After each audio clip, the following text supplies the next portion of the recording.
in the 1970s, early 70s, let's say, when I was a graduate student at the University of Bradford in the UK.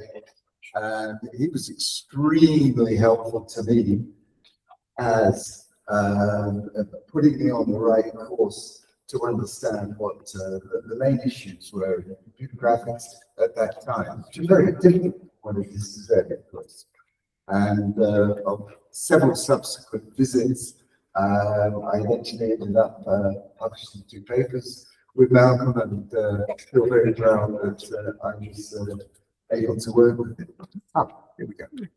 And do we have people online? Yeah. Oh, good. Yes. Yes. So, Okay. can I keep this? Yes, that's good. So, okay, I can see. So we've got Hans-Peter Seidel online. Do we have anybody else? No. Just Hans-Peter. Okay. Hans-Peter, I'm just going to do a brief introduction to Malcolm, and then I'll get you to say a few words. So Malcolm Sabin was a very interesting character. He had a wonderful life where he was incredibly knowledgeable. He never had a faculty position. Can you believe that? And he did all this incredible research work. He was worked in Cambridge in England. How do I get the next slide? Oh, there we go. He actually had the first paper in implicit modeling in 1968, which was a local technical report at British Aircraft Corporation, which I did talk about in my keynote. So he basically started that field within computer graphics. He also, of course, famously 10 years later, had the first subdivision paper the same year as Ed Catmull and Jim Clark had the Catmull-Clark subdivision, which has set off an enormous field within computer graphics. He had many other incredible contributions. He graduated from the University of Cambridge with a first-class honours degree in mechanical sciences.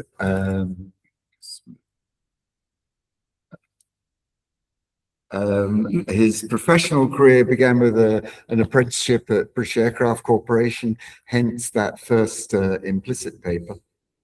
And he later shifted to research and teaching. He had various, he didn't actually have an academic role at university, but he did visit a large number of places where he would give lectures and he would do research. That one. Sorry, not my computer, can't work. He was honoured with a number of very high honours in Britain. The Royal Society, of course, is the top society in science, and he got the Institute of Mathematics and its application a gold medal, and made him a fellow. And that was, he delivered a speech of acceptance at, there we go, thank you. Sorry about this, not usually incompetent with these things. And actually, he was the only person to have ever won the IMA's gold medal who did not have a permanent academic position. And one of the only people who was not a professor. I already told you about my experiences. Okay.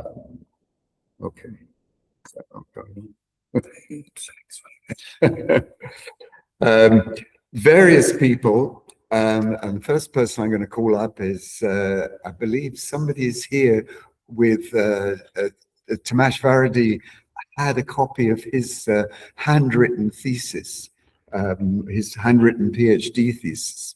Is that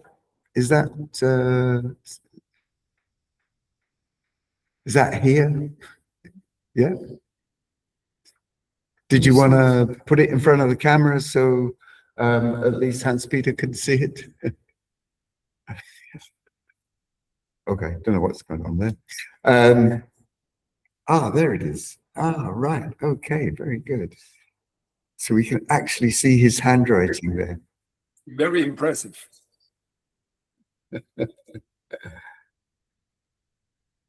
That's absolutely great. And I'm going to go very quickly because there's a lot of people who have sent me stories, and I will say that all these stories, and there's a lot of quite long ones, will be put together. I will put them together. I will send them around to all the people to edit, and they will go in the Computers and Graphics journal as a memory of Malcolm. Maybe I could get Hans-Peter to say a few words, since he's present even over Zoom, and then we'll move on to people who are actually here in the theatre. Hans-Peter, would you like to say something? Can you hear me? Yep. Okay. Let me say, first of all, I think it's great we're having this session. I mean, Malcolm really was, I think, an inspiration and a role model for the whole field. He had this keen curiosity into almost anything. Oh, yeah. He was infinitely smart, and he was blessed with this unusual amount of British humor. I was very little when we met for the first time. I think I fondly remember the interactions around the IMA Mathematics of Surfaces series with the likes of Ralph Martin, Thomas Schwaradi. I think Mike Brett was attending the early ones as well, and in the mid-90s, I guess. And I also remember having had a very inspiring discussion with him on the subdivision schemes on the sphere, and basically a relation to the existence of Platonic solids, which limits sort of what is possible to have. But you could chat with Malcolm about everything. I mean, he was just interested, he was knowledgeable, and if he hadn't heard about it, and when he would think about it, he would immediately understand what this was about. He was also a great mentor. He took interest in our early spline work early on, and I remember visiting him in Cambridge. This was probably also in the 90s, and discussing curves and surface representations with Malcolm and his then PhD student, Chris Feigler. I think Malcolm's death is clearly a real loss, but anybody who knew him will remember him, and he will clearly live on in our memory. Thanks. Right. Thanks very much, Hans-Peter. Maybe go back to the slides. Okay. But first of all, before I get back to the slides, the people who emailed me, maybe there'd be other people in the room who would like to say something, have some memories of Malcolm. Anybody? No? Okay. It's probably only the senior people that have that. Yeah. Alan Rockwood, of course, worked with Malcolm, and he recalls visiting Cambridge in 1982 when he was working for Evans and Sutherland, and Malcolm was instrumental in helping, as you were saying, as a mentor to Alan Rockwood, who later visited him several times more. I won't go into all the details of everyone, because otherwise we'll run completely out of time, because there's quite a few. So Neil Dodgson worked with Malcolm Sabin for 20 years. And he says he was always generous with his time, mentoring younger researchers, providing his insights. And again, mentioning the fact that he had this unusual career without a permanent academic position and a lack of desire to seek one. And many people have commented that Malcolm was without ego. He was happy to help anybody, work with anybody. In order to give him some kind of income there, for about 3 years, Malcolm Sabin ended up as Neil Dodgson's research assistant, which was, as he says, my very senior research assistant on a research grant that actually he wrote, that Malcolm wrote, that Neil was the one with the faculty position, so he had to be the principal investigator.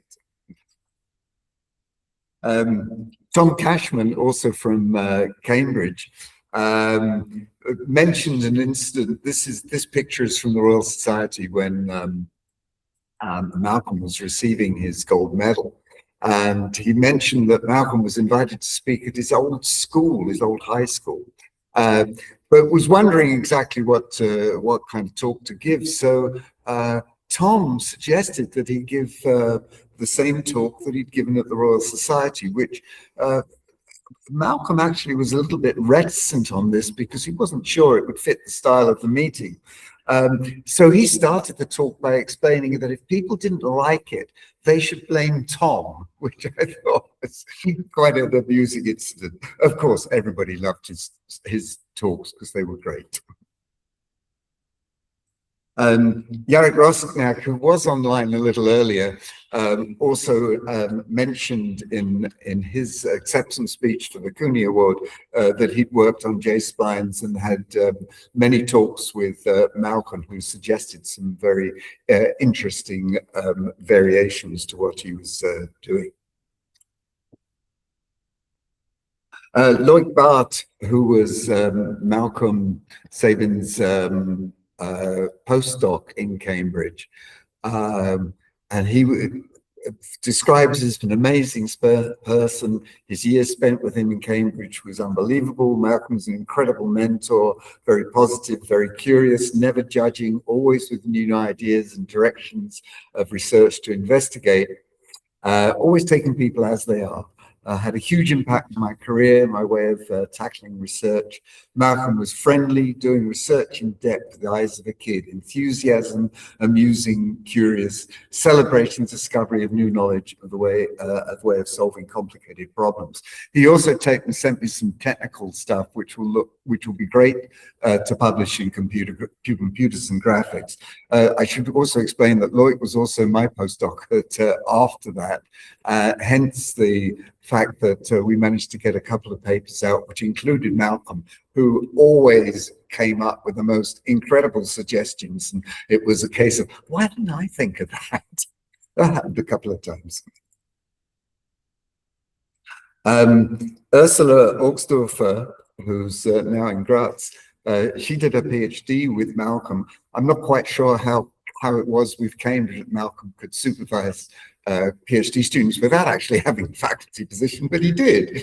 And she speaks very highly of him. She shared an office with Malcolm for 6 years.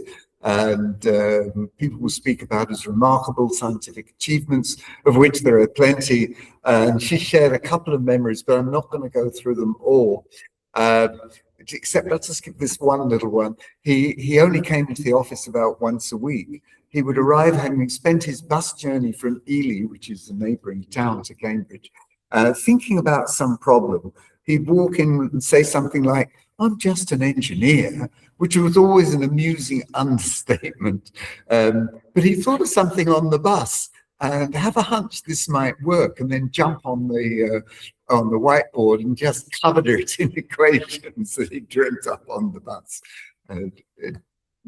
Always his hunches worked out and produced yet another advancement in science.